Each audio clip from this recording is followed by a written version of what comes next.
Brigade Al-Qassam sayap militer gerakan Hamas pada Minggu 25 Agustus 2024 mengumumkan bahwa pihaknya telah melakukan pengeboman kota Tel Aviv, Israel Tengah dengan rudal Makatmeh atau M90.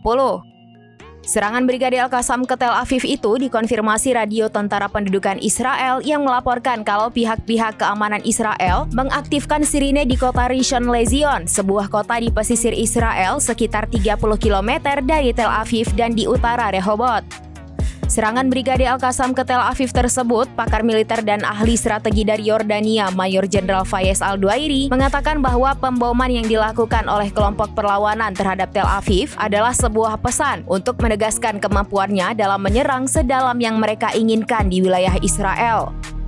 Hal ini dilakukan saat Israel menyatakan agresi militer di Gaza mendekati tahap akhir dan mulai menarik pasukan secara bertahap seusai melakukan agresi selama sekira 10 bulan sejak 7 Oktober 2023 silam.